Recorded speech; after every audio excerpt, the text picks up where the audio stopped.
Se você é professor ou atua no departamento de ensino de sua igreja, não pode deixar de ler a revista Ensinador Cristão, a ferramenta ideal para dinamizar o seu ministério. Adquira agora mesmo a revista Ensinador Cristão, um produto com a qualidade CPAD. Compartilhe bons momentos. Divulgue a Rádio CPAD. www.radiocpad.com.br.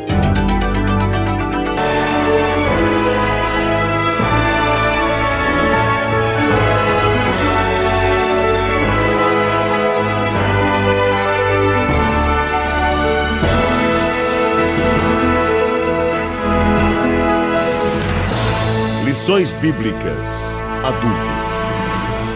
Lição 2. Despertamento espiritual. Um milagre.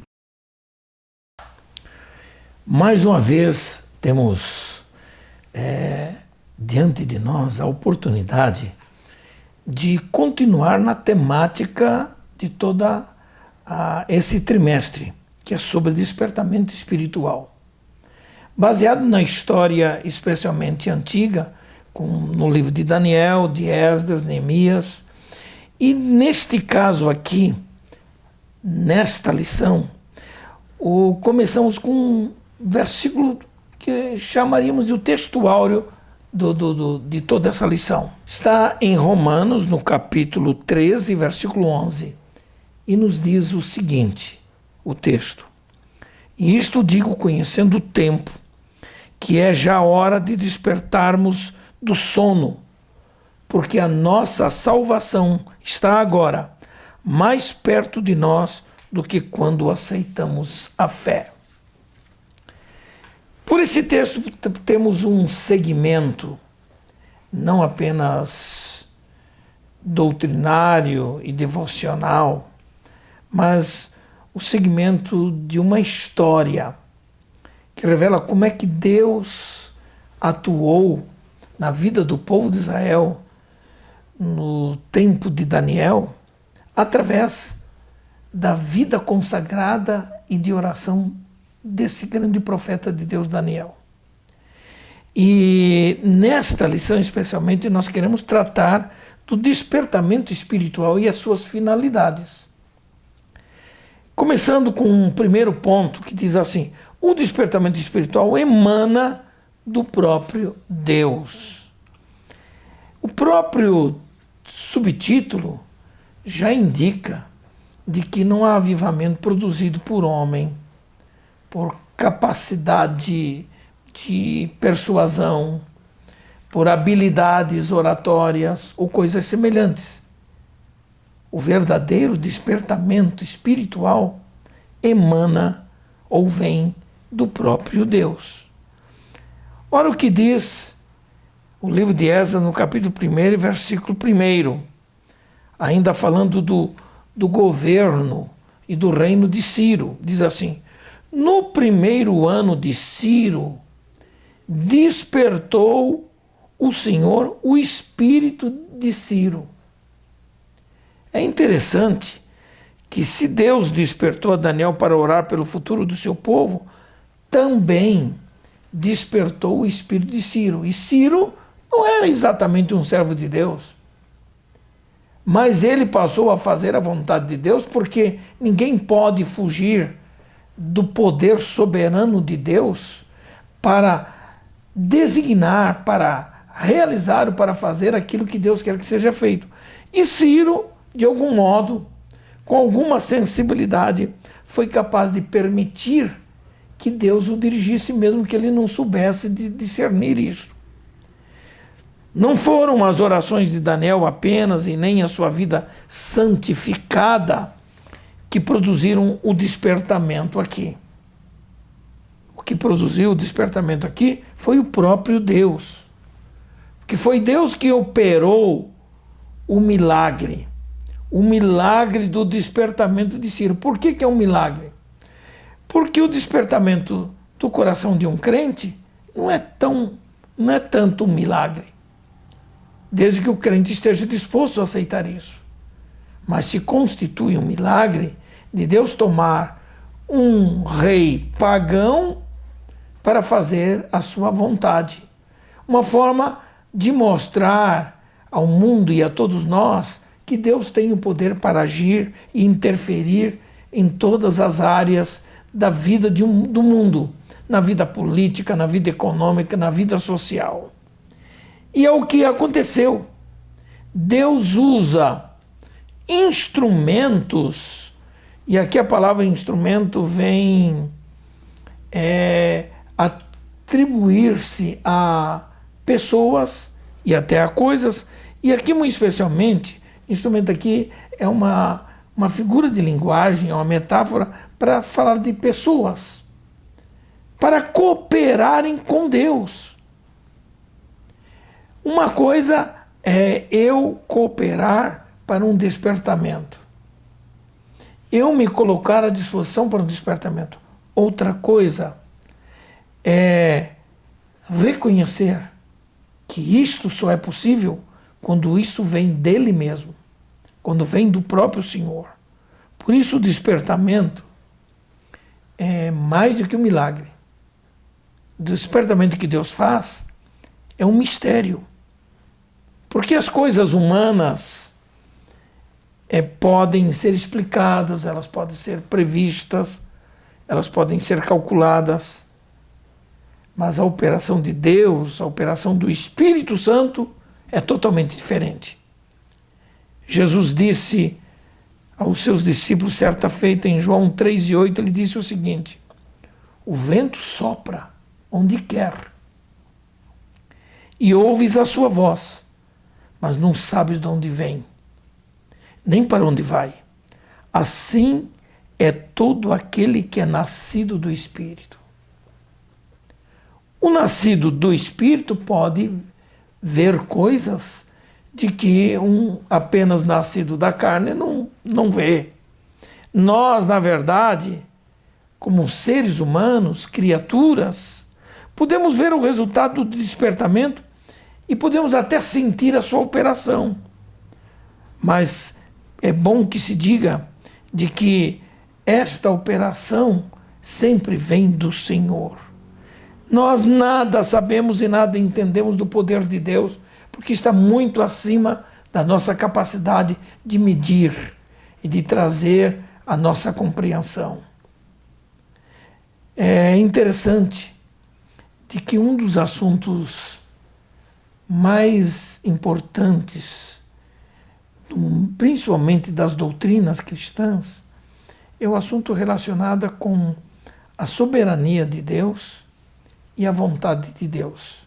Eu não vou entrar em debates que separam algumas opiniões aqui dos calvinistas, dos arminianistas, dos wesleyanos, dos adeptos das ideias de Zwinglio e de outros grandes nomes, especialmente da pós-reforma protestante, emitiram sobre a vontade de Deus. Nós temos a oportunidade de avaliar e entender a importância de cada um deles. O que pensou Calvino, o que pensou Armínio, o que pensou Wesley, o que pensou Moody, e que pensaram outros grandes nomes da história, principalmente sobre a questão da vontade de Deus. Porque o conceito da vontade ou de vontade, quando isso é aplicado a Deus, na teologia e na Bíblia, nem sempre tem a mesma conotação. Por exemplo, ele pode denotar esse conceito, toda a natureza moral de Deus, incluindo os seus atributos e a sua faculdade de autodeterminação. São elementos que implicam dentro da soberania divina. Por exemplo, coisas como um plano pré-determinado por Deus, e geralmente vem na forma de um decreto, o poder para cumprir os seus planos e propósitos através da história, a regra de vida imposta sobre as criaturas racionais, de como elas devem viver para nunca esquecerem de que Deus é soberano, o Criador e Senhor da vida. A vontade objetiva de Deus que se pode guardar. Então é bom que se entenda que a vontade divina é a causa final de todas as coisas.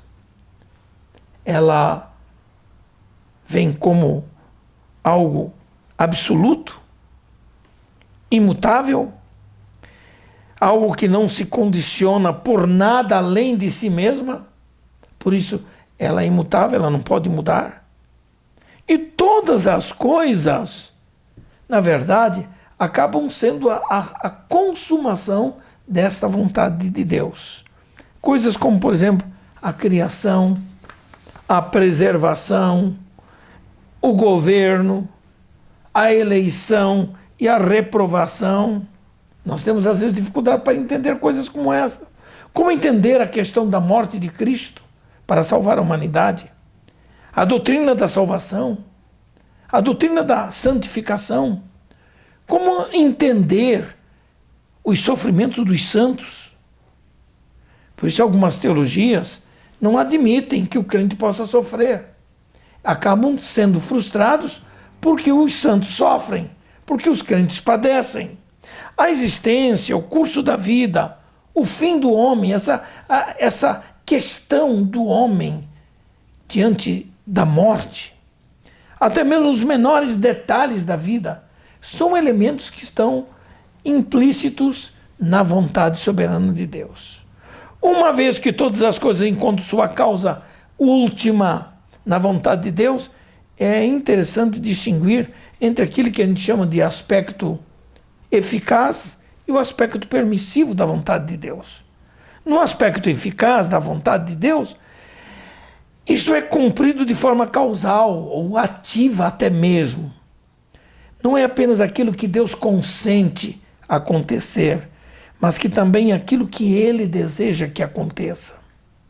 Por outro lado, o aspecto permissivo da vontade de Deus é aquele que tem uma autorização para ocorrer através da intervenção não controlada de criaturas racionais. Isso que nós chamamos de vontade permissiva de Deus. E a vontade de Deus, ela é revelada de várias maneiras. Pela palavra falada, pregação, ensino, por meio de sonhos e visões, ainda que no Novo Testamento sonhos e visões fazem parte da estrutura das manifestações espirituais. Não existe o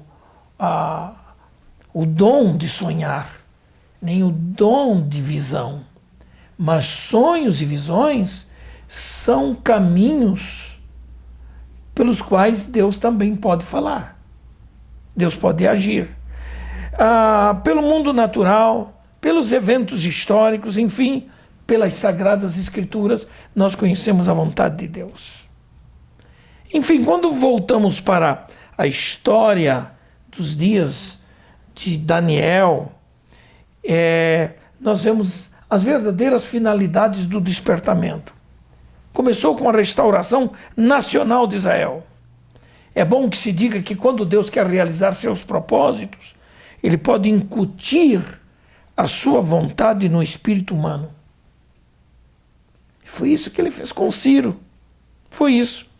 Como é que se explica um homem que era rei de uma nação idólatra e esse homem é despertado por Deus e o Senhor incute na sua mente a sua vontade para que esse homem, mesmo que fosse dominado por tradições idolátricas, este homem pudesse cumprir os desígnios divinos relativos a tudo o que Deus faz, e especialmente aqui no caso de Ciro, relativo ao povo de Israel. Deus falou pelo profeta Isaías cerca de 180 anos antes. Quando o propósito de Deus chegou ao conhecimento de Ciro, já era um fato aceito e aprovado por ele, por Deus. E logo isso foi consumado. No início do seu reinado, Ciro proclamou um édito autorizando os judeus a retornar para Jerusalém e mais, e a edificarem a casa do Senhor em Jerusalém, que é em Judá. Começava por aí uma restauração nacional do povo de Israel. Em segundo lugar, não foi apenas a restauração nacional, política, econômica, que tinha o dedo de Deus orientando, mas a restauração espiritual do povo de Israel. Deus quer usar o homem como seu instrumento. Sabe de uma coisa, meu caro professor? Quando eu ensino uma matéria como esta, eu trago para o contexto da minha própria vida. O maior desejo da minha vida foi sempre cumprir os desígnios de Deus na minha vida. Entender a vontade de Deus. E eu busco entender essa vontade de Deus na minha vida todos os dias. Mesmo que não a compreenda 100%, mas eu me submeto a seguir os passos que Ele me orienta a fazer. Não me preocupando muito com o amanhã. Porque o amanhã eu tenho a garantia de que a vontade dele já está garantida para a minha vida. Isso é fundamental. Nós, como seres humanos, nós, como servos de Deus, somos livres para obedecer ou não à orientação dele.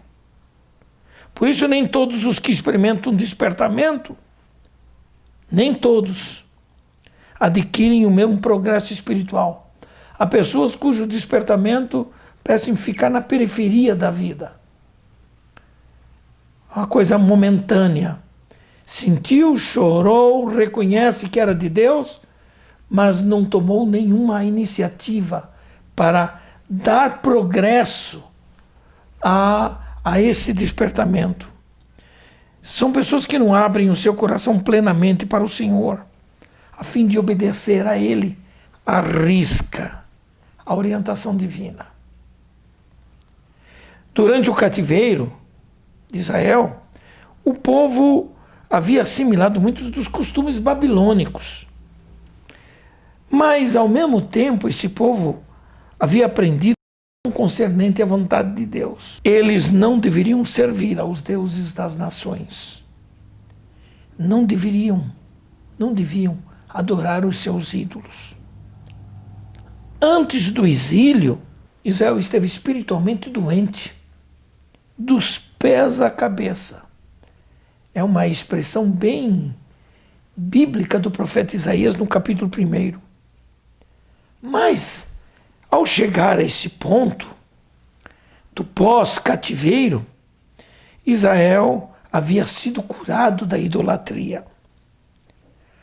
Israel entendeu que o sofrimento, na verdade, resultou do despertamento de Deus para que esse povo pudesse se restaurar, não apenas materialmente, politicamente, economicamente, ou voltando para a sua terra. Mas a principal restauração para Israel, para manter o progresso das demais coisas, seria a restauração espiritual. A finalidade principal de despertamento é sempre a restauração espiritual do povo de Deus. E me permitam os professores, e você pode passar isso sem críticas ácidas, mas uma crítica construtiva. Estamos vivendo na igreja brasileira exatamente isto. A falta de um despertamento. Nós nos acostumamos à nossa liturgia cotidiana, nós temos bons corais, nós temos lindos templos, nós temos bandas de músicas, orquestras, nós temos excelentes pregadores, nós temos excelentes educadores cristãos, nós temos mestres, mas alguma coisa está falhando. Alguma coisa está acontecendo. E este é o momento para se orar, para que o despertamento venha do Senhor, um despertamento dos espíritos para o quebrantamento espiritual. Está faltando líderes que chorem na presença de Deus, que se quebrantem diante dele. E quando eu falo de liderança, eu não me refiro apenas a pastores de igreja. Eu me refiro a toda a liderança atuante no seio de uma igreja.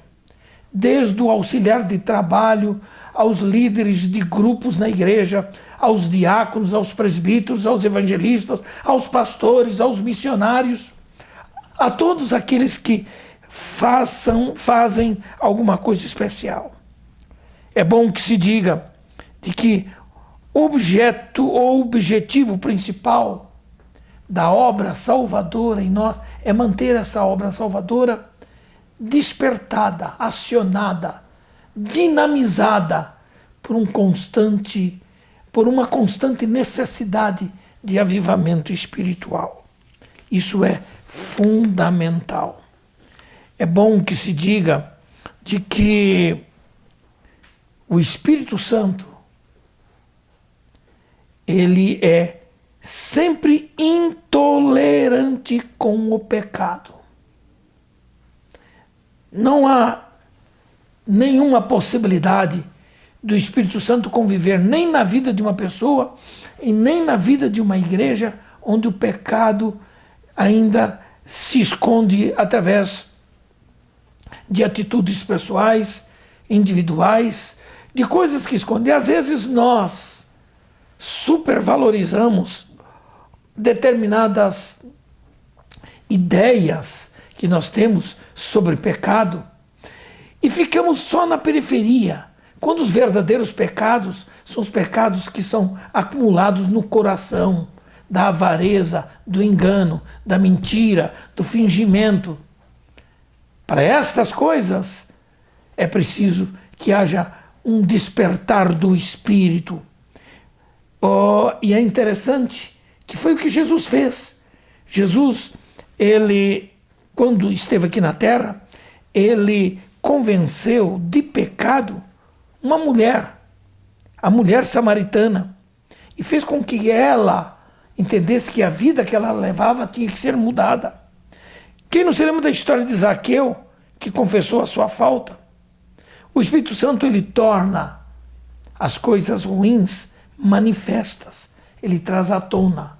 Quando nós deixamos isso acontecer, então alguns dons espirituais que estão se rareando na igreja, ou há muito tempo já não acontecem.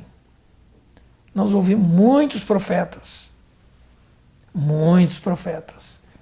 e alguns desses profetas são profetas de Araque, não são profetas coisíssima nenhuma, são adivinhos, são tentativas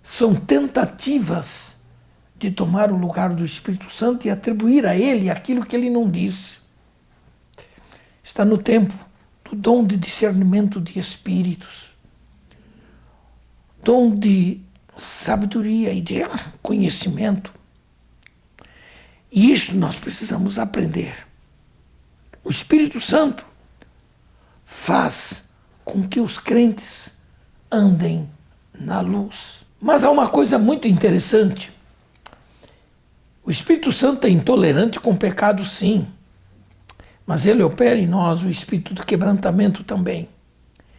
E ele aponta para Jesus, que é aquele que perdoa e nos salva. E é isso que importa. A obra expiatória de Jesus na cruz do Calvário foi suficiente para mudar esse estado de coisas. Então nós temos uma alternativa segura e firme, que é o Senhor Jesus, que se torna o nosso advogado e que nos perdoa não apenas os nossos pecados, mas muda a nossa vida por obra do seu Espírito na vida do crente. É isso que ele faz. E é bom a gente aprender a reconhecer tudo isso aí.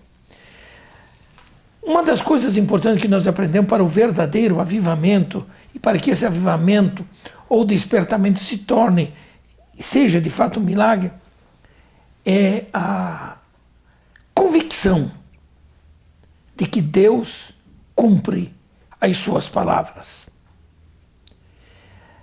Há pelo menos aqui 2 pontinhos ou 3 pontinhos que devem merecer a nossa atenção.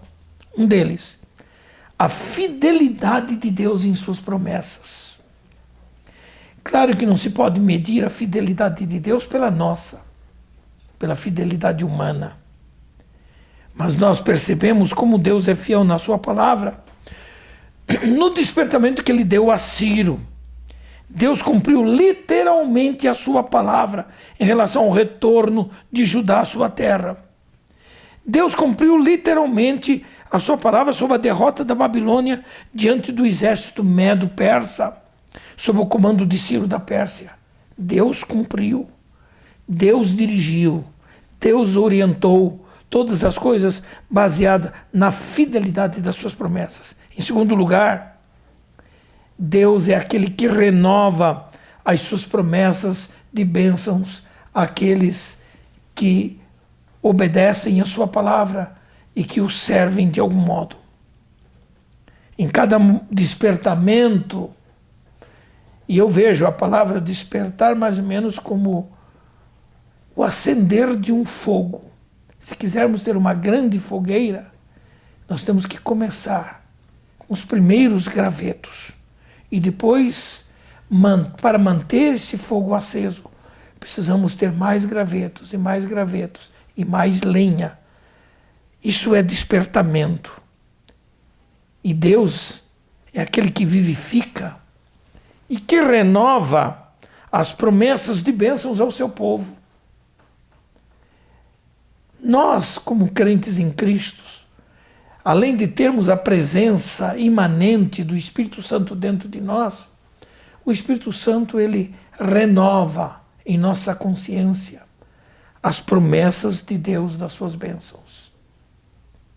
A minha vida pessoal, como pastor hoje, é uma vida baseada em muitas promessas cumpridas de Deus. E algumas que ele ainda vai cumprir. Ele não se atrasou no tempo, pelo contrário, no momento certo, ele vai cumprir. E eu creio nisso. Eu creio nisso. São promessas entre eu e ele, mas tem promessas dele, que são reveladas à igreja, reveladas pela sua própria palavra. O Espírito Santo, ele revela para nós aquilo que chamamos das riquezas escondidas de Cristo Jesus. As riquezas de glória que Cristo ganhou na cruz do Calvário, ele os ganhou e ganhou essas riquezas para dar àqueles que o servem. E hoje nós vivemos dessas riquezas através das manifestações do Espírito Santo, com os dons espirituais, com as bênçãos materiais, com as bênçãos econômicas, com as bênçãos espirituais da nossa vida. Um deles é o batismo com o Espírito Santo, que faz parte de uma nova vida em Cristo Jesus. Esse batismo com o Espírito Santo não é aquele em que o Espírito Santo nos coloca no corpo de Cristo. Não é esse batismo no corpo de Cristo. É uma experiência especial que nos torna capazes de manter uma relação poderosa com o Senhor. O batismo com o Espírito Santo é uma experiência que tem que ser vivida. Essa bênção não pode ser esquecida no seio da igreja. Quase não se fala mais sobre batismo com o Espírito Santo na igreja, porque as pessoas acham que o falar em línguas é algo obsoleto, ultrapassado. É lamentável que nós já tenhamos líderes entre nós e crentes entre nós que, ao lerem livros não pentecostais, aderem a estas ideias. As ideias de que o batismo com o Espírito Santo, com o falar em línguas, que é o sinal evidente do batismo com o Espírito Santo, não servem para nada. Ora, se não servissem, sem dúvida, eu não seria um retardado mental de continuar a falar em línguas. Porque as línguas que eu falo são espirituais. São as línguas que o Espírito Santo ensinou ao meu espírito interior a falar quando eu não consigo falar com minhas próprias palavras. Então Deus é aquele que renova a fé dos abatidos, é aquele que opera milagres em todas as pessoas que se submetem a Ele. Por isso, desse despertamento, vou só apenas citar isso. O despertamento torna os homens obedientes à sua palavra. Primeiro, o culto foi restabelecido em Jerusalém. Foi exatamente aquele culto que a lei de Deus determinava para que Israel fizessem. Não foram introduzidas novas formas de culto, nem qualquer mistura de doutrinas babilônicas. Nós não precisamos imitar a ninguém. Não precisamos. Basta manter nossa fidelidade à liturgia que a palavra de Deus nos dá. Em segundo lugar, o despertamento dado pelo Espírito Santo faz com que os crentes desejem intensamente ser fiéis à palavra de Deus. Isso é fundamental. Enfim, isto é fundamental. O que é um despertamento espiritual? Antes de mais nada, é um retorno à vontade de Deus. Se nós queremos voltar à vontade de Deus, nós temos a Bíblia Sagrada. É necessário se voltar às Sagradas Escrituras, entender os seus princípios e assimilá-los na nossa vida pessoal. Isso é fundamental. É necessário buscar com redobrado favor a presença de Jesus Cristo na nossa vida. E por último, não podemos perder algo que é fundamental hoje, o primeiro amor. A igreja de Éfeso, testemunhada nos escritos de João, no livro de Apocalipse, no capítulo 2, era uma igreja boa, mas uma igreja que sofria deste mal crônico, a perda do primeiro amor. Exteriormente, não poderia haver igreja tão ortodoxa doutrinariamente como a igreja de Éfeso. Entretanto, ela se afastou do primeiro amor. Ela se tornou extremamente racional, muito exigente quanto à ortodoxia teológica, mas longe do quebrantamento espiritual. Então é bom que nós entendamos que se a força do nosso amor não corresponde aos primórdios da nossa fé, nós carecemos pedir as misericórdias do Senhor para que um novo despertamento espiritual venha renovar o nosso amor. É isto, meu caro professor, que você precisa passar para os seus alunos, para a igreja que prega ou ensina, em nome do Senhor.